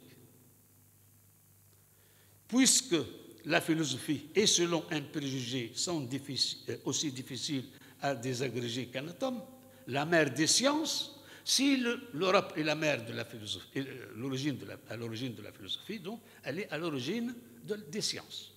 Et si elle est à l'origine des sciences et de la philosophie, elle est donc à l'origine de la technologie atomique. Conséquence, c'est lui qui le dit. Pas, je vais vous le dire. Hein. Alors, il va sans dire que la science donne la puissance technologique à même de maîtriser la nature. Sixièmement, l'Occident originellement puissant, il revient de droit de donner à l'histoire de l'homme, ça c'est lui, c'est pas moi, c'est pas, de donner à l'histoire de l'homme sur toute la terre l'empreinte spécifique. On sait ce que cela signifie. Cela a donné 50 000 victimes, 50 millions de victimes. C'est le propre même du nazi. Comparez Auguste Comte à Heidegger. Et ce texte-là, vous le trouvez dans une conférence, d'ailleurs, que Heidegger a faite en France, qui s'appelle « Qu'est-ce que la philosophie ?» Bon. Alors, donc, vous voyez que tout un nuage idéologique suspendu à un soupçon étymologique relatif à la grécité de la philosophie, du mot philosophie. Le mot philosophie est-il grec? Chose que Platon, le premier des philosophes, rejette. Le mot philosophie, dit Platon, n'est pas grec. Alors, qui croire? Platon, le grec, ou Heidegger, l'allemand. هذا تلقوها s'il vous plaît معناها تلقوها في dialogue de Platon qui s'appelle le Cratyle.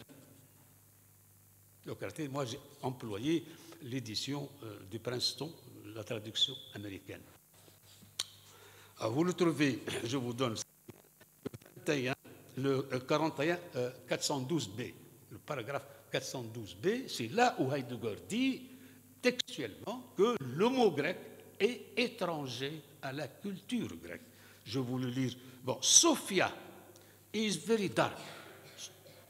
C'est un mot très nuageux, peu clair, very dark, plutôt sombre. And appears not to be a native growth. Native growth, يعني ليس وليد الثقافة. منين جاء؟ J'ai cherché. À la fin de sa vie, je prends le premier, je prends le dernier, le plus grand, c'est Emmanuel Kant. Ça, c'est vraiment le philosophe. À la fin de sa vie, je crois, un an avant sa mort, il a voulu écrire un livre qui a pour titre « Qu'est-ce que la philosophie ?» Après avoir écrit l'une des meilleures philosophies, il s'est rendu compte qu'il ne comprend pas le sens du mot philosophie et il ne sait pas d'où il est venu. Alors, il a réuni ses collègues linguistes dans l'université allemande et c'était son habitude, n'est-ce pas? il a posé la question, mais il n'intervient jamais. Il l'écoute. Et là, là, vous trouvez ça dans les paperasses de Kant. Unanimement, ses collègues linguistes, et très célèbres, étaient convaincus que ce mot n'est pas grec. Et que très probablement, il vient de la Phénicie. Il vient de Phénicie. Pourquoi? Il y a beaucoup de raisons. Vous voyez comment faire l'histoire des idées, comment faire l'histoire des sciences.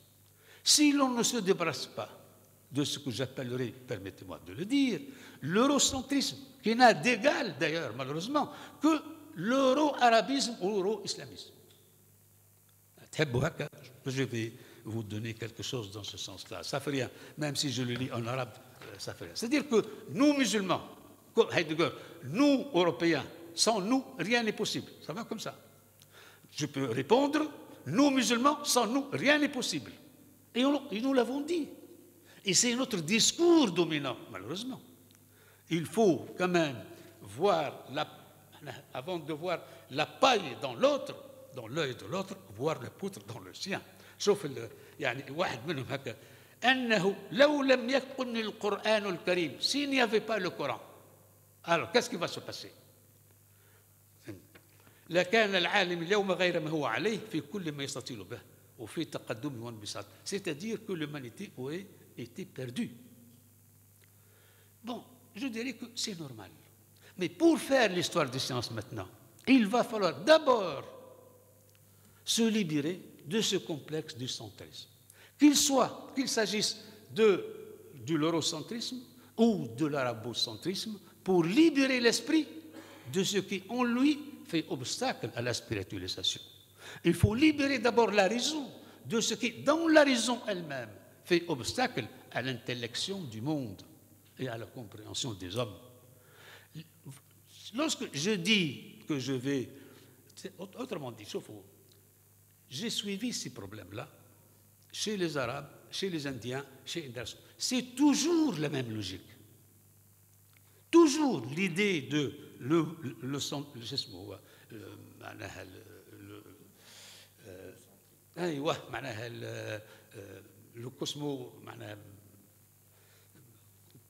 la cosmologie, la naissance des dieux, etc. C'est toujours la même logique partout. Alors maintenant, la question que je me pose, y a-t-il vraiment une opposition entre ce qu'on appelle Occident et Orient? Toutes les sciences, je dis bien, ont vu le jour en Phénicie. Tous les dieux, ça va? Bon, bien sûr, excepté le mien, hein, qui est le meilleur. Là, vous le savez, vous êtes sûr. Tous les dieux de Rome, de la Grèce, Athènes elle-même est une déesse égyptienne. J'ai montré, j'ai montré mon propos à propos de la littérature infantile, à propos de Cendrillon. Qui se souvient, qui sait que Cendrillon est égyptienne? Et tout ce qui est raconté dans les films américains, dans ce qu'on appelle les films pour enfants ou les films pour grands, vous le trouvez chez Hérodote, vous le trouvez chez les anciens. C'est-à-dire, reconnaissons aux autres leur dû. Là, d'un point de vue de l'histoire, bon, je vais insister sur une petite... Donc, désigner le berger mésopotamien ou égyptien comme précurseur de notre astronomie et donc de notre musicologie, parce que les deux sciences obéissent à la même loi, n'est-ce pas? Et les deux sciences relevant des mêmes principes théoriques, et par conséquent, le parallélisme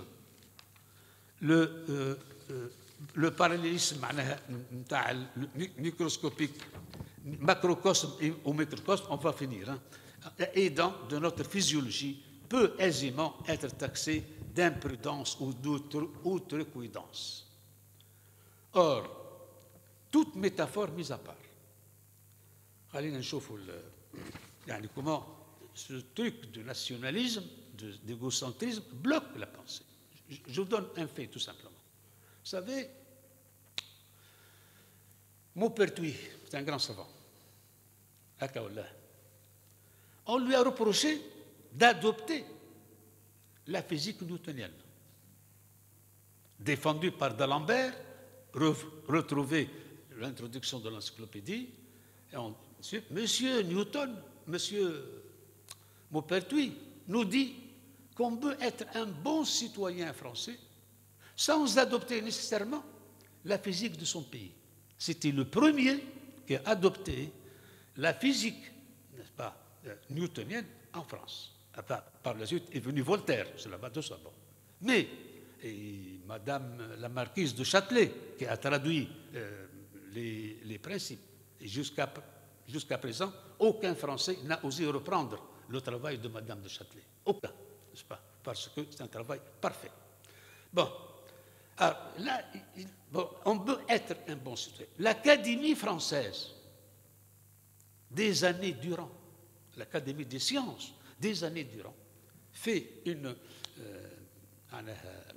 ouvre, comment dire, aux intellectuels la possibilité de montrer comment Descartes a raison, Newton a tort. C'est-à-dire comment la physique du choc est meilleure et vraie, alors que la physique de l'attraction à distance est une mythologie. C'est l'astronomie. Et l'année où la France, en 1600, je crois, 1668, le traité de Versailles, traité de paix entre l'Angleterre et la France, en 1668. Un monsieur Pollion, d'ailleurs, il y a un temps, j'ai fait la photocopie de son livre, vous la trouvez ici. Monsieur Pollion a écrit un livre de 1000 pages à peu près, qui s'appelle « Traité de paix entre le chevalier Newton et Descartes ». Donc, fini la guerre en 1638. 1638, c'est-à-dire 1668. C'est beaucoup quand même. 1768, pardon. 1700, c'est-à-dire un siècle après la mort de Descartes et à peu près un demi-siècle après la mort de Newton. Si on est politiquement correct, alors nos savants peuvent s'entendre. Si on n'est pas politiquement correct, alors nos savants peuvent se corréler. La question qui se pose est comment non seulement se libérer de l'eurocentrisme, de l'ethnocentrisme, je ne sais pas moi, l'ethnocentrisme, etc., et donner à la science la possibilité de s'exprimer dans son histoire propre et dans sa vérité propre. Et je crois, et pour finir, à Kao, que mon principe général, je développerai tout cela prochainement, je crois qu'il y a deux choses qu'il ne faut jamais séparer. La vérité, l'objectivité et la liberté. Et sachez que rien au-delà de la liberté, rien en deçà de la liberté, tout ce qui est autre ailleurs, vous pouvez, il va mener Allahu a'lam fin. Mais en tout cas, je vous remercie pour votre patience. Merci beaucoup, c'est Hamadi. Vraiment, la philosophie, c'était pratiquement le lien qu'on a conçu dès le départ pour faire un mariage réussi entre les sciences dures et les sciences molles. Et c'est Hamadi était très divergent dans un discours qui ressemble un peu au discours de la méthode. Mais il y a le volet musique. Peut-être, et chaque fois il me téléphone, c'est Hamad, il utilise le mot Maulana. Donc il faut se référer à Jalal Din Rumi et parler un peu de Anin al-Ney, c'est la flûte, c'est la souffrance de la flûte. Et je pense ce type de passage permet de faire un bon mariage entre la philosophie, l'astronomie et la physiologie. Parce que si on lit quelques passages, rapidement, qu'est-ce qu'il dit Jalal Din Rumi? أنصت إلى الناي يحكي حكايته ومن ألم الفراق يبث شكايته. جلال الدين الرومي أنين الناي. ومذ قطعت من الغاب والرجال والنساء لأنيني يبكون أريد صدرا مزقا بريحة الفراق donc l'émotion لأبوح له بألم الاشتياق. Et ça, c'est extraordinaire. فكل من قطع عن أصله يحن إلى زمان وصله. Et c'est très beau, comme il faut l'écouter, c'est très émouvant. Il y a aussi dans les traités avec la langue arabe où on peut arriver à retrouver pas mal de prose. Juste une petite remarque. Puisque vous avez parlé de Jalal Din Rumi, l'un des le plus grand philosophe allemand, bon, pour moi, c'est Emmanuel Kant. Si, il y a Hegel. Hegel qui est très difficile, vraiment très difficile. Il a écrit beaucoup de livres, très beaux, etc. À la fin de sa vie, il a écrit la somme de sa philosophie. Il a appelé ça l'encyclopédie des sciences philosophiques. Il a tout. Pas. Et à la dernière, vous ouvrez ce livre-là, dernière page. Il dit, si vous n'avez pas compris ce que je dis, n'est-ce pas?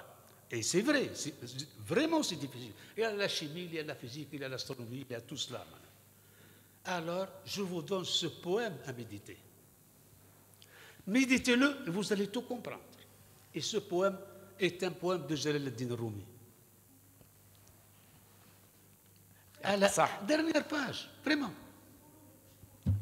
Voilà. Donc, Jalal Din Rumi, bon, il est... Bon, c'est une longue histoire. Il est arrivé à Konya et après il a fait le tour. Il a fait une fameuse rencontre avec son maître spirituel, Shamsuddin Tabrizi. Donc c'est un parcours philosophique, artistique et où il y a le mariage des émotions, du corps et des proses. Il y a aussi un petit passage qui résume à peu près notre vision de...